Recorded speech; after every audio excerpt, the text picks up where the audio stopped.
Assalamualaikum warahmatullahi wabarakatuh. Perkenalkan, nama saya Siti Aisyah. Saya salah satu mahasiswa dari Universitas Islam Sayyid Ali Rahmatullah Tulungagung. Saya jurusan Pendidikan Bahasa Arab. Sekarang sudah semester 6. Untuk memenuhi tugas UTS studi Al-Quran dan Hadis, di sini saya akan menjelaskan salah satu materi yang telah saya pelajari yang berjudul Nuzulul Quran dan Asbabul Nuzul. Langsung saja kita simak. Baik teman-teman, langsung saja ke materinya, yaitu pengertian Nuzulul Quran. Nuzulul Quran adalah cara dan fase turunnya Al-Quran dari Allah Subhanahu wa Ta'ala kepada Nabi Muhammad SAW. Seperti disebutkan dalam kitab-kitab Al-Quran, bahwa sebelum diturunkan kepada Nabi Muhammad, Al-Quran terlebih dahulu diturunkan Allah kepada Lauhil Mahfud, dan kemudian dari Lauhil Mahfud diturunkan ke Baitul Izzah di langit dunia. Barulah dari Baitul Izzah Al-Quran diturunkan melalui perantaran malaikat Jibril alaihissalam secara berangsur-angsur kepada Nabi Muhammad SAW. Jadi itu tadi pengertian dari Nuzul Quran. Untuk yang selanjutnya yaitu proses turunnya Al-Quran. Bagaimana sih proses turunnya Al-Quran itu? Langsung saja, yaitu proses turunnya Al-Quran. Ternyata proses turunnya Al-Quran itu ada tahapannya, karena Al-Quran itu ternyata tidak langsung diturunkan oleh Allah kepada malaikat Jibril dan diberikan Nabi Muhammad. Tetapi ternyata proses turunnya Al-Quran itu secara bertahap ya. Untuk yang proses pertama yaitu penyampaian Al-Quran dari Allah langsung, itu diturunkan dulu kepada Lauhul Mahfud. Maksudnya gimana? Sebelum Al-Quran disampaikan kepada Rasulullah sebagai utusan Allah terhadap manusia ya, tentunya Al-Quran terlebih dahulu itu disampaikan kepada Lauhul Mahfud, yakni suatu tempat lembaran yang terpelihara di mana Al-Quran pertama kali ditulis pada lembaran tersebut. Untuk proses yang kedua atau tahap yang kedua ini ya, turunnya Al-Quran ke langit pertama dengan sekaligus. Ternyata langsung sekaligus ya. Di langit pertama itu Al-Quran disimpan pada Bait Al-Izzah namanya. Apa sih Bait Al-Izzah? Menurut pendapat yang sahih, Baitul Al-Izzah ini ada di langit yang paling bawah atau langit dunia gitu kita menyebutnya. Untuk proses yang ketiga, Al-Quran setelah ditaruh di Baitul Izzah itu, Al-Quran kemudian diturunkan kepada Nabi Muhammad pertama kali pada malam Qadar ternyata ya. Tetapi turunnya tidak sekaligus, melainkan sedikit demi sedikit menurut keperluan pada masa itu ya, yang bisa disebut dengan Nuzul Quran itu ya seperti itu. Adapun proses atau tahapan yang ketiga inilah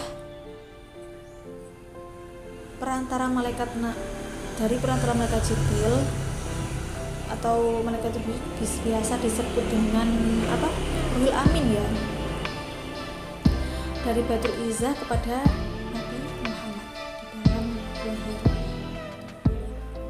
Ternyata begitu proses turunnya Al-Quran. Untuk yang selanjutnya yaitu hikmah penurunan Al-Quran secara berangsur-angsur. Apa sih hikmahnya? Ternyata banyak sekali hikmah yang tersimpan. Kenapa Al-Quran itu tidak diturunkan secara semua gitu ya? Kenapa diturunkan secara berangsur-angsur? Ternyata itu ada hikmahnya.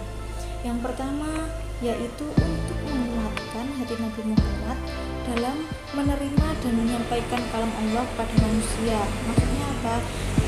Dalam melaksanakan tugasnya, Rasulullah itu kan sering menghadapi hambatan, kesedihan gitu dari orang-orang kafir Quraisy karena tidak setuju dengan dakwah yang dibawa oleh Nabi Muhammad. Dan Al-Quran itu diturunkan secara berangsur-angsur itu untuk menghibur Nabi Muhammad gitu. Karena Nabi Muhammad kalau sudah dapat wahyu dari Allah itu kan hatinya tuh selalu senang, damai gitu. Terus untuk yang hikmah yang kedua yaitu merupakan mukjizat bagi Nabi untuk menjawab dan mematahkan tantangan orang-orang kafir. Kan seringkali tuh ya orang-orang kafir itu mengajukan pertanyaan-pertanyaan dengan maksud apa? Melemahkan atau menantang Nabi Muhammad karena saking tidak senangnya dengan dakwah yang disampaikan oleh Nabi Muhammad, sehingga mereka itu ingin menguji. Dan maka banyak sekali tantangan-tantangan atau pertanyaan-pertanyaan yang kadang membuat Rasulullah bingung. Dari situ Al-Quran diturunkan secara berangsur membuktikan bahwa Nabi Muhammad itu agamanya memang benar gitu ya.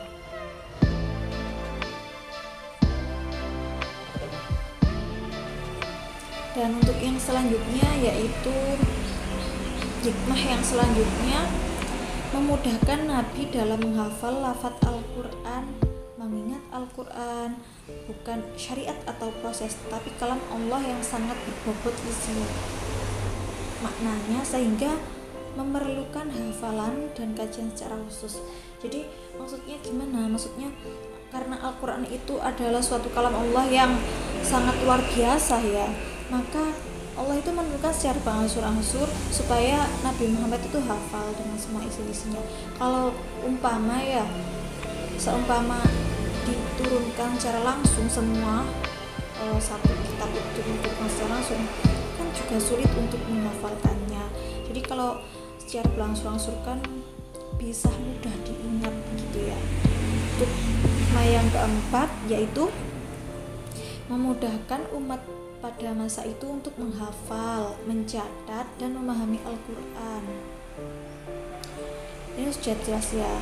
Untuk yang selanjutnya menjawab problematika masyarakat.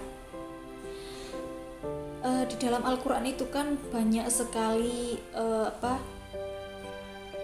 solusi karena Al-Quran itu Al-Huda atau sebagai petunjuk. Jadi banyak sekali di dalam Al-Quran itu terdapat solusi permasalahan untuk permasalahan hidup itu ya. Jadi diturunkan secara berangsur-angsur itu Al-Quran juga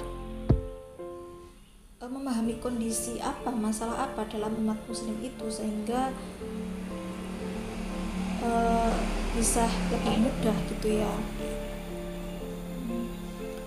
Yang keenam, memberikan pengaruh yang besar dalam proses dakwah Islam dan pembentukan umat. Pada periode Mekah diturunkan lebih dahulu ayat-ayat yang berhubungan dengan tauhid dan keadilan sosial. Karena apa? Pada saat itu masalah tauhid itu kan belum terlalu kuat. Jadi Allah menurunkan sesuai kondisi masyarakat pada waktu itu ya. Jadi ada 6 hikmah yang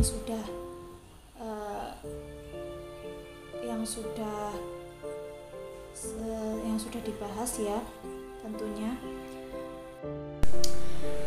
Untuk materi yang selanjutnya yaitu asbabul nuzul. Bisa diartikan secara kalimah bahwa asbabun nuzul itu merupakan idhofah atau mudhof ilaih ya, susunan mudhof ilaih atau idhofah ya. Asbabun sendiri itu merupakan jamak dan mufradnya itu sababun yang artinya sebab, dan nuzul itu kan artinya turun ya. Jadi bisa disimpulkan secara literal bermakna sebab turunnya satu atau beberapa ayat Al-Quran ya. Untuk selanjutnya manfaat mengetahui asbabun nuzul. Jadi pengetahuan tentang asbabun nuzul mempunyai banyak manfaat, diantaranya mampu mengantarkan seorang musafir pada pemahaman yang benar dengan memahami kandungan teks dan keadaan yang menyertai peristiwa yang terjadi ketika Al-Quran diturunkan. Namun manfaat yang terpenting diantaranya yaitu yang pertama, mengetahui hikmah pemberlakuan suatu hukum. Jadi dengan dengan turunnya asbabun nuzulnya Al-Quran, kita mengetahui asbabun nuzulnya Al-Quran itu, kita bisa mengetahui juga hikmah yang terkandung dalam suatu hukum gitu. Yang kedua, mengetahui sebab turunnya ayat ya. Nah, jadi ketika kita membaca Al-Quran terus kita mengetahui bahwa sebab turunnya Al-Quran itu begini, itu adalah hal yang luar biasa ya sebenarnya. Kita bisa mempelajari, mengkaji, sehingga banyak sekali wawasan-wawasan dan banyak sekali hikmah yang terkandung di balik itu semua, dan bisa kita terapkan dalam kehidupan sehari-hari ya. Dan itu tadi pembahasan mengenai asbab nuzul dan juga nuzul Quran atau ya yang bisa saya sampaikan. Ada kurang lebihnya